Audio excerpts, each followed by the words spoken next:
All right, folks, we are going to bring in our next guest. We've got our musical guest right in the middle tonight, Maxwell Stern from Cleveland, Ohio. I hope I got that right. Max, you are from Cleveland. I can see you in the waiting room down there. But Max, first, before I bring you on, I'm going to play your music video or the live video that you had sent me, because I want the folks in the chat to get to hear your music before we bring you in so they can ask you questions and give you all that great praise. So here we go, guys. We are going to hop on over to this guy over here. There we go. I think that's it. Yeah, we're going to show Max singing Pull the Stars Down. Check this out. Ready? 1, 2, 1, 2, 3, 4.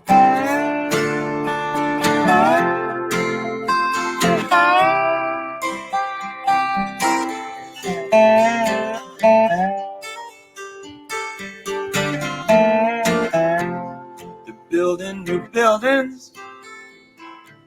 They're gonna block our view.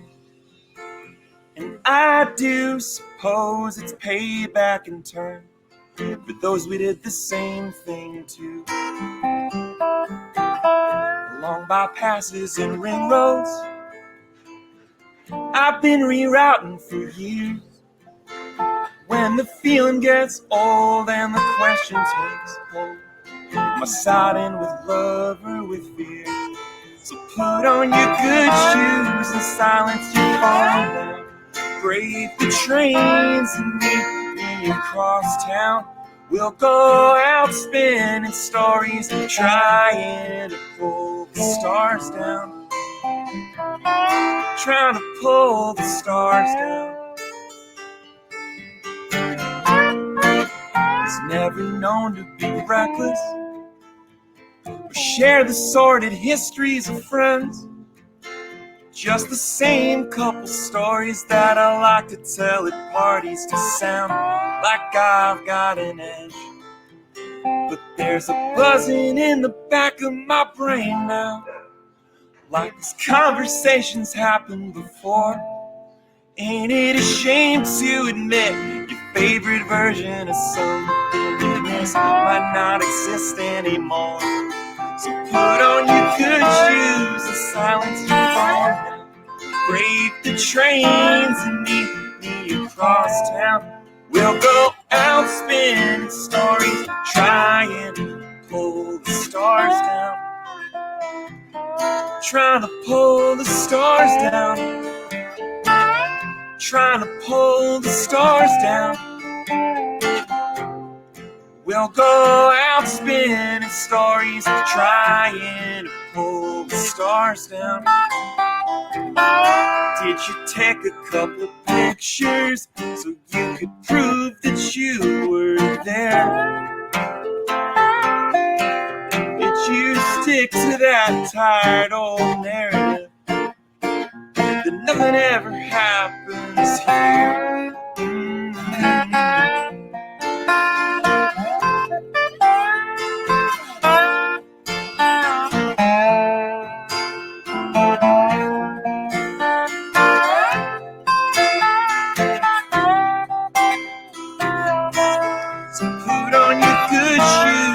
Silence your phone now. Brave the trains and meet me across town. We'll go out spinning stories, trying to pull the stars down. Trying to pull the stars down. Trying to pull the stars down. We'll go out spinning stories, trying to pull the stars down. Trying to pull the stars down.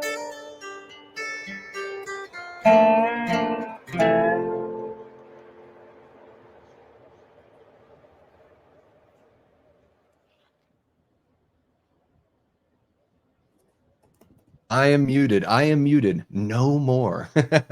That's what a track right there, Max. Thank you so much for hopping on. Really appreciate you being patient as well while Nick and I just blah blah blah.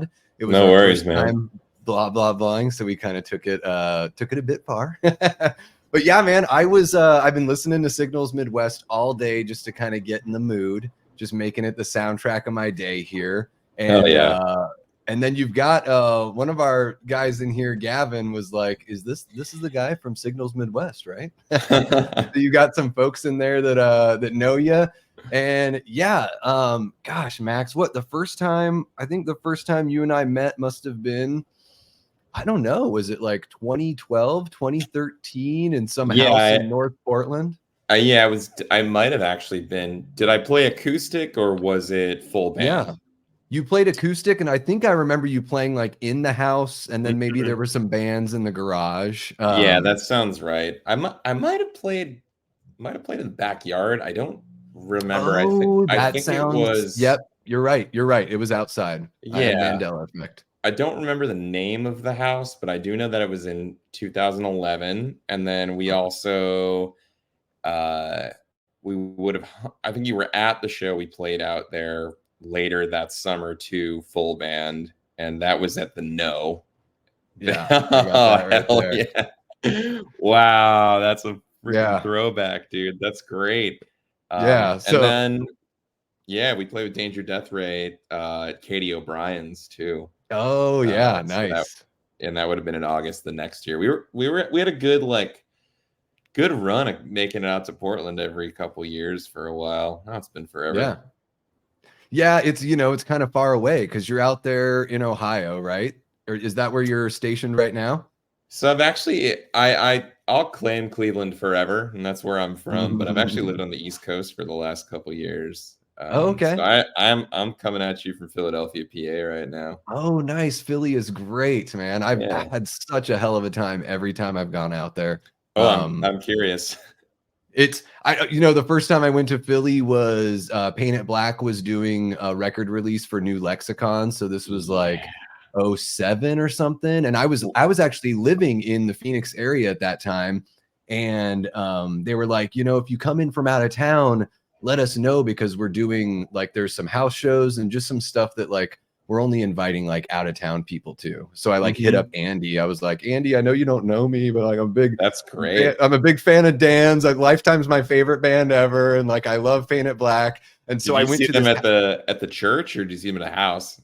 I saw them 2 days in a row at First Unitarian Church. But the night before was this house show in South Philly, and it was where I currently am right now. Oh yeah. It was Algernon Cadwallader, who friggin' blew my mind. Yeah. I had never heard of him. I think they just had the first record out at that time, but I had never heard a band that straight up sounded like Cap and Jazz. So it kind of blew me away just to be like, wow, I thought that was one of one, and no one could ever even get close to that. And then the Unlovables played that show too. Is that what they're called? The Unlovables? Would have been the loved ones, maybe? No, because I know the Loved Ones. Also a Philly band. Yeah. And the Unlovable, I think it's the Unlovables. They sing really bubblegummy pop punk, and they have a female singer bassist. Sweet. And then it was, everyone's hanging out, Mikey Erg is hanging out there. I think I bumped into Dan at one point and spilled beer, and I just looked at him and was like, oh my God, don't kill me. And then the Marked Men played at an after party during this whole weekend was nuts. It was just it was my I need to go and be with my people. That's amazing. Perfect punk town. Yeah, Philly is just something else, man. The East Coast is it's my kind of place, even though I grew up on the complete opposite side of the country. Hey man, takes all kinds. Yeah, absolutely. And I definitely I hear so many different influences coming into your music, Max, and it makes me I'm really curious because obviously I hear influences from the indie rock of the late 90s, early 2000s, some of the stuff that maybe some people consider emo around that time. But in your newer stuff, I hear some almost 90s kind of pop rock influences coming in there too, the on Two Magnets, kind of that song kind of reminded me of the Wallflowers a little bit, if I'm being honest. Very much so. I'm curious to know where what's your musical diet like as you've grown up, and You know, how do you pull in different influences and then also still make sure that, you know, it sounds like you and that it represents, you know, what you want the song to be? Well, I think it's always going to sound like me because I never learned how to sing properly. Like I never, you know, People love your voice. You see the chat? It was blowing up. it was very, very kind of you guys, but no, I like sing totally with my throat, not with the diaphragm at all. My breathing is poor at best, and you know, I never really intended to be the singer. So, you know, there's like a lot of like low mid-range honk in my voice and the range isn't great. But you know, I think I've learned how to make it work over the years. You kind of like, you know, learn what keys work for your voice and things Yeah. like that. So yeah, I think just it's a byproduct of getting older and realizing that you don't have to have guilty pleasures. You can just like what you like. Yeah. You know, some of my first CDs were like, oh man, like Everclear, So Much for the Afterglow, big Portland band, Mhm. obviously. That Yeah. first Third Eye Blind record, a lot of that early Weezer stuff, and you know, Oh, there's yeah. Goo Goo Dolls, things like that, and you know, a lot of that has lineage back to hardcore and punk, and you know, Mhm. especially with you know the way I think the punk and hardcore and indie scenes work. Everything is just kind of a big stew right now, anyway, and the Yeah. internet sort of did away with like regionalism and regional sounds. Um, so you know, it's been when I was younger, I really wanted to be as energetic as possible, and you know, then I sort of started realizing that playing a little stripped down is often more economic, so I veered Mhm. more acoustic style, and now it's just I try to keep a steady diet of everything. So yeah, I don't know, just getting unabashed about your influences and just making stuff that you're into at the time. Yeah, well, I think your voice, there's something about it that, every time I listen to you sing, I'm like, "What does he?" I'm like, "Where have I heard a similar sound?" Because there is, like, this urgency, with that way that you say you sing through your throat. There is something, like, really heartfelt and urgent about it, and there's one vocalist, I for the life of me, can't remember the guy's name, but have you ever heard of a band called Pilot to Gunner? I have, yeah, I think your voice, it reminds me a little bit of that guy. that's You cool know, there's just that, and even, you know, a little bit of that Bob Nana kind of thing in there too. for sure. And Yeah, you guys toured with Braid doing the Frame and Canvas anniversary. That must have yeah. been wild because I don't know if you know, another Mandela effect. I'm not sure if we've talked Braid before, or maybe I just heard some of those influences, especially in the earlier Signals Midwest. But I would imagine that's just got to be a dream for the band to be able to, you know, to go and do that is got to be incredible, right? I mean, what were those shows like? What was it all? What was that experience like? We had toured with Braid. We did 3 shows with them in 2014, you Oh, know, okay. and we were a very different band at that point, you know, very, very green. You know, those were kind Hmm. of the biggest shows we had done at the time.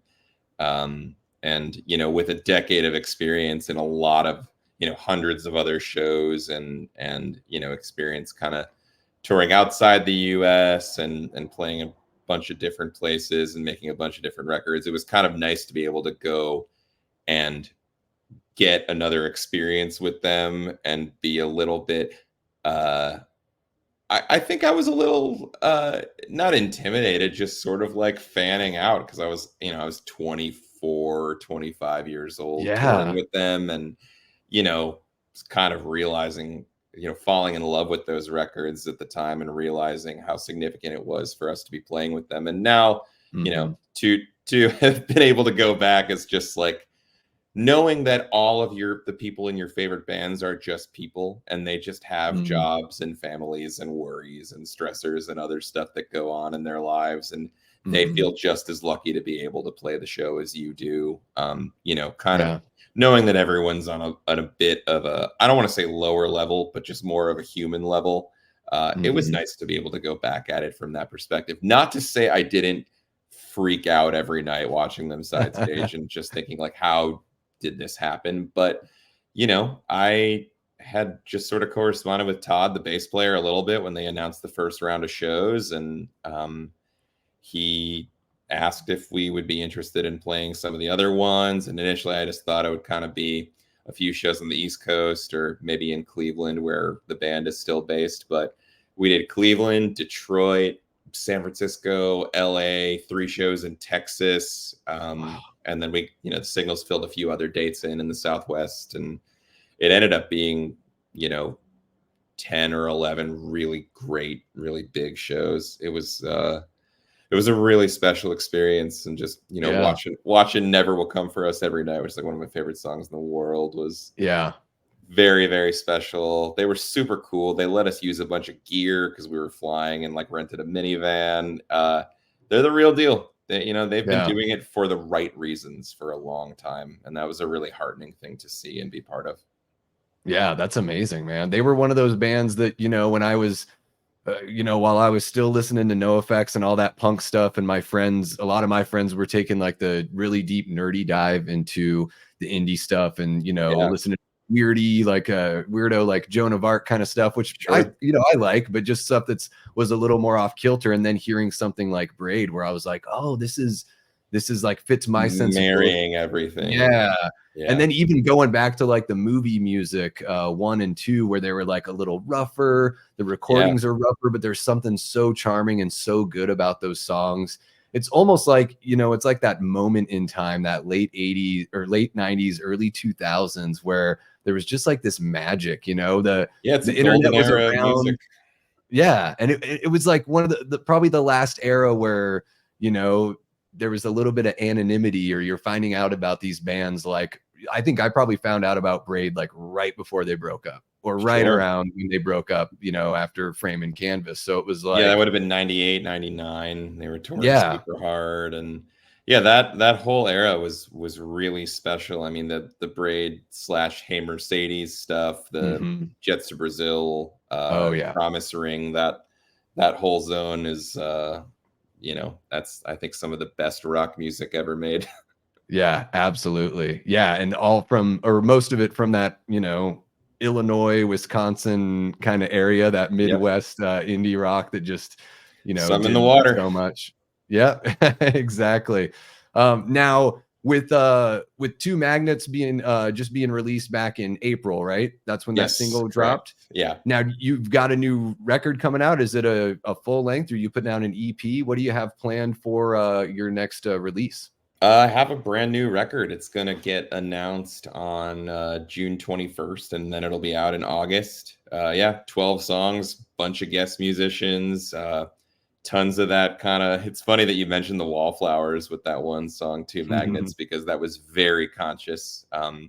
They have a record, I think it was from 96, called Bringing Down the Horse. And that's got 1 Headlight and 3 Marlenas and The Difference and 6th Avenue Heartache, which Adam Duritz from Counting Crows sings on. Oh man, I'm one of those people. I love Counting Crows. Yeah, I know a lot of people don't like them, but August and everything after is incredible. I mean, I like their other stuff too, but that record just, I don't know, something about the warmth of it all, just feels good and feels live, which I really like. So we took a lot of that influence too. But the last solo record I put out was September of 2020. So obviously there was not a lot of touring going on at that point. So hopefully I can get to play some more shows on this one, and do it a little bit differently. I've been doing a lot of duo shows with that lap steel guitar player, Mike Brenner, who you saw in that video, and stripping it down and doing it that way is really fun. So nice. We'll see. I'm very, very proud of it. And it's dense, and there's a lot of keyboards and horns and all sorts of shit. There, so I'm pretty psyched. Now, when you go into a project like that, do you bring somebody in that helps you produce? I would imagine you're doing a lot of the producing, as far as at least coming up with what instruments you want on the tracks, or maybe I'm wrong. What's that process like for you? It's different every time. This time I just knew I knew the people I wanted to work with. And then as I would finish my contributions, I would say, okay, what else does this song need? And that resulted in the drummer Adam Beck. He plays in Sincere Engineer, who great punk Oh, band yeah. from Chicago, and he plays in Into It Over It, great emo band from Chicago. But he and I have collaborated for a long, long time. We met making the Signals Midwest record at this age. I saw someone in the chat said they like West Side Summer. So yeah, thank you to whoever said that. Good looking out. But I handed a bunch of the stuff off to him, and he went and recruited some guest vocalists and some horn players, and just sort of sent back some stems for the engineer Andy to mix in. And I was kind of blown away by it, honestly. So just finding people that you trust. My buddy Ian from Slaughter Beach Dog and Modern Baseball played bass. My bandmate in the band Timeshares, John Hernandez, played guitar. My buddy Andy Clark engineered it, and he's worked with a lot of great bands. His main gig is working for a giant band called the Wonder Years, based out of Philly. So just a lot of really, really talented people all just kind of throwing shit at the wall. I think there are 13 different people who played on the record. That's amazing, man. Yeah, guys, the link is in the description below if you want to check out Two Magnets. I made sure to put a link there because it sounds incredible. The production is really damn good, full of instrumentation. But you can hear everything. It's all so warm, and the song is really beautiful as well. So please make sure you check that one out. Don't leave until you do. And you brought up Timeshares. I think back there towards the end of my time in Portland, I was playing with a band called 48 Thrills. I remember we played together at Katie O'Brien's. Okay, so there it is. Yeah. Was that while I was with the band? Am I that big of a pothead that I forgot that? You know, I keep a show archive.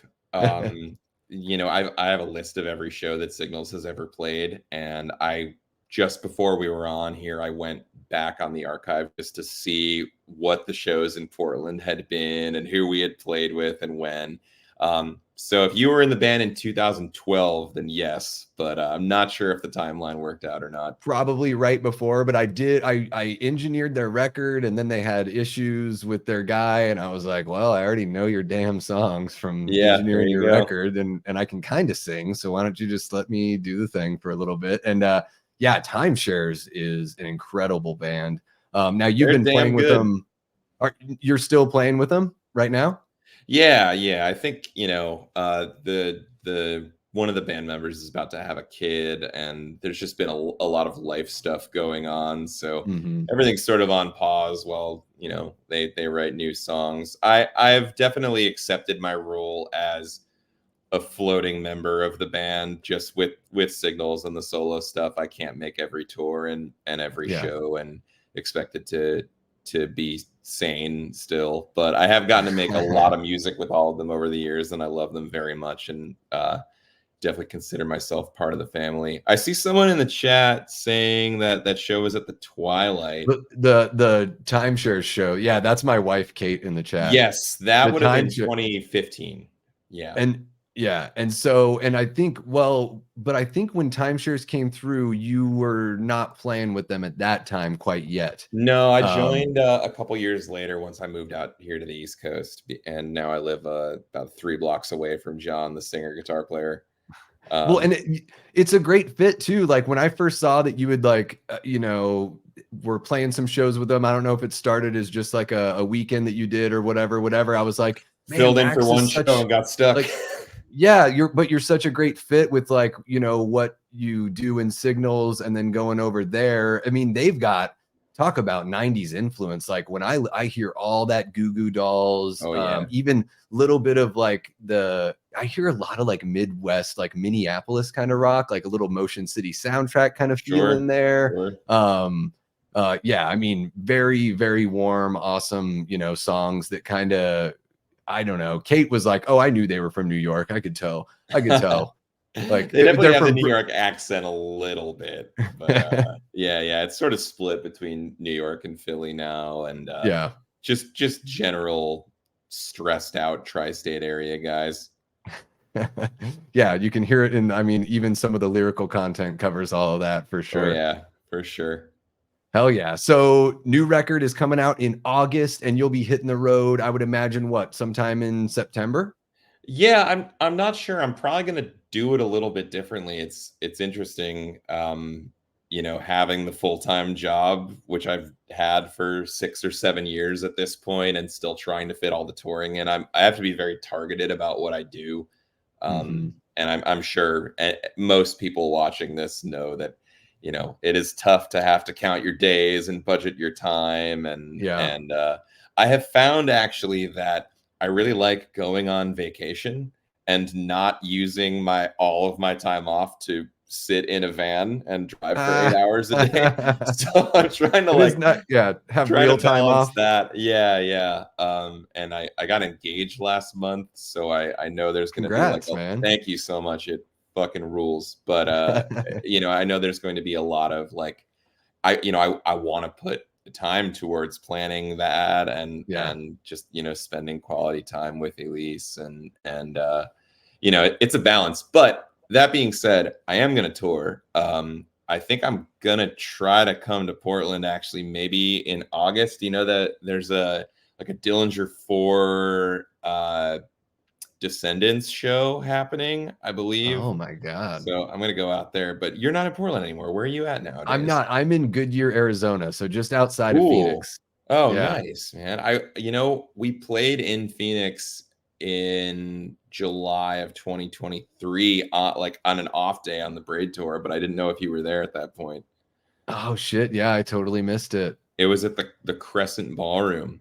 Crescent Ballroom. Oh, Which would have been like Valley Bar or something like that. I think they're sort of the same people. It was a Monday night and it was a banger show. We played with a band called Diva Bleach, and it was like, man, I don't know, it's a solid 100 people on a Monday. I was like, this is great. Yeah, that's Phoenix awesome. Kind of rolls out, man. I've had rough shows in Arizona before, but that one was great. I went and saw like Descendants and who the heck else was it? Circle Jerks like a couple months ago, and that show was like you couldn't even find a place to park. You could hardly move. Everyone was like doing this kind of thing, and I'm like, oh my gosh, are we even gonna like be able to get close? Some good music out of Arizona too. I mean, you got AJJ. There's a band called Dog Breath out of Tucson who I really like. I'm trying to think who else. There was this one band called Cereal Milk that were just like sort of like weird kind of jawbreakery offshoot. They were super cool, but I don't know like the history of Arizona punk very much. Are there any bands that you've gotten into or any local favorites or anything? As far as contemporaries, I'm so far like just off the radar with that kind of stuff, but I know that I'm not the hugest fan of this band. I like some of their songs, but I think Jimmy Eat World is from Tempe. Oh yes, and then of course. There's a band called Pollen that I really love that I think they only put out a couple records, but they have a very like Scott Reynolds era of all kind of sound, but more of like the someone in the chat just says everyone needs to listen to punk at some point in their lives and just let the fuck loose. Yes. Yep. Chad knows what's up. Yes. Hell yeah, Chad. Punk rock does not get enough love. And then Kate says it's across from the Van Buren. Oh yeah, it's right downtown. That's the Crescent Ballroom there. It was a cool area. I liked it down there. Well, I'll be kicking myself in the ass for years for missing that show. I have no excuse. I wish there's no excuse for it. It's hard to get to the gig. It's easy to stay home and be comfortable in air conditioning. Yeah. It's hard to leave your house in Phoenix in July. Maybe a little bit, but also like I've gone through some pretty intense life changes in like the last 9 or 10 months that would make me a lot more available to want to do those things. Whereas part of doing this whole YouTube thing was taking a break from music for me and not having a creative outlet just got me like a little depressed. Yeah, that makes sense. Just not having that, just not putting something out there into the world. So and then I was taking a big break from drinking and all that kind of stuff, and just trying to be healthy and stick around for as long as I can. And then it's just led to way better mental health, and then also like more confidence and wanting to go out and do all that kind of stuff. You So also look great. I mean, just like oh, thank you. chilling with the blazer and Yeah. just like, I just thought with the late very on night show point.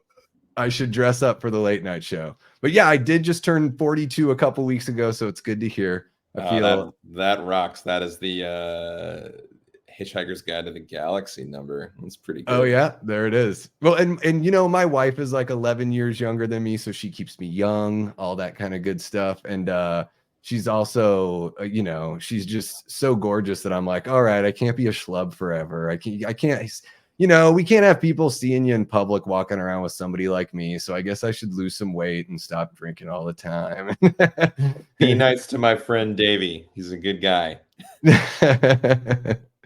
Exactly. Yeah. No, yeah. Well, I definitely, yeah. So if you came around this time, if we rewound back to July of 2023 and I was feeling this way, I would be at the show, but I'll just have to Sure. make it out to the next one. Yeah, And man, we'll make it happen. absolutely, man.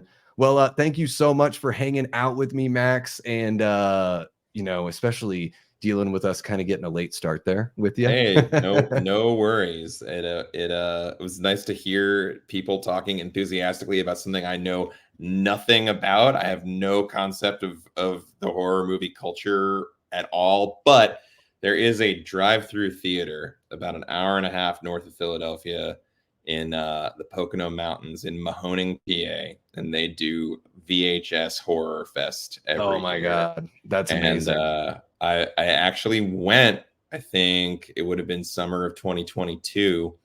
And I didn't know anything about what was going on, but it was really fun. So yeah, the Mahoning drive-through and VHS Fest, it was great. And the horror crowd, it's kind of like the punk crowd. It's a really similar sort of vibe where it's like, you know, you're in love with something that you know isn't wildly popular, but it has like its niche and its community. So there's this sort of like, you feel like you're going to church when you go to like a horror convention, just like when you go to a show, you know, you can kind of, it sort of lets you drop all the things, all the differences you may have, and just like, you know, commune with people that feel the same way that you do about something. So definitely a similar kind of vibe. But so do you have, is there any horror movie that you ever liked growing up, or did you never really dip your toe in there? I never really dipped my toe in it because I am generally just a very scared person. And I think I avoided a lot of media that would cause me any like mental dissonance for a lot of reasons. Just being a weirdly sensitive kid, I just sort of turned away from it. I remember like hiding from Darth Vader in Star Wars the first time I saw it. Like I ran behind the couch when I was like 9 or 10. But I've watched a few, like, you know, I've watched a few of the Friday 13th now, and I have come to be able to appreciate it as an art form, and, you know, specifically just like editing techniques and props and like degree of campiness and things like that.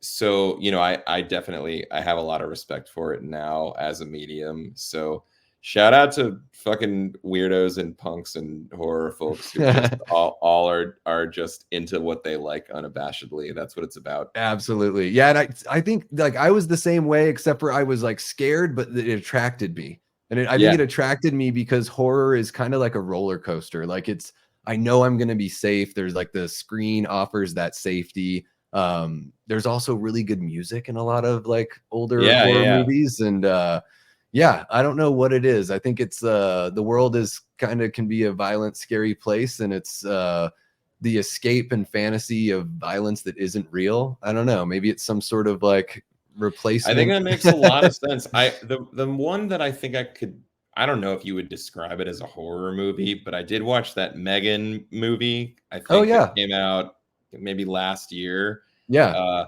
And I found myself enjoying it. It was pretty cool. And like, you know, obviously a lot of the horror stuff, you know, that device and genre gets used as an allegory and a commentary on technology or society or things like that. So I'm aware that there are layers, and my fiance loves horror movies, so I probably need to get a little spooky Yeah. this year. Just, she'll the thing about horror people too is they all, if she knows you well. I mean, obviously you guys are getting married, so she'll know how to like roll it out for you in a way Right. that will be digestible, so she can give you something easy to start. Chad made a really good recommendation. Return of the Living Dead is very funny and Okay. tongue-in-cheek, so it's got horror elements, but it's also a movie that doesn't take itself too seriously. It has a great punk rock soundtrack, like Hell a whole yeah. bunch of awesome punk bands in there, and really fun flick from the mid 80s there. Well, I look forward to enjoying it and then having nightmares. Yeah, you know what? It'll be great though. And my favorite dreams are the dreams where Michael or Jason is chasing after me, because I have that like realization in my dream where I'm like, ooh, this is a dream and I'm in my This is a own dream. private movie. Nice. Hell yeah, man. Well, great to talk to you. Thank you for having me on, and for everybody in the chat. If you do check my stuff out, it is very appreciated. And thanks anyone for giving this stuff a shot. Good looking out. Absolutely. Yeah, Max, the links for Max's solo work as well as Signals Midwest are in the description below, and you can check out the video that we showcased here, and also the it's kind of a music video, but it's just a nice little image that sort of shakes and wobbles at you for Two Magnets, which is a beautiful song on his upcoming album. So check that out, guys. And then yeah, Max, when the album drops, we'll share it over here, and maybe once things have settled down, we can have another chat. And yeah, man, happy trails on the publicity and the marketing for the record. And I hope tour goes well and it brings you somewhere close to me. Hell yeah, dude. Thank you guys so much. Talk to you soon. Absolutely. Take care, Max. See ya.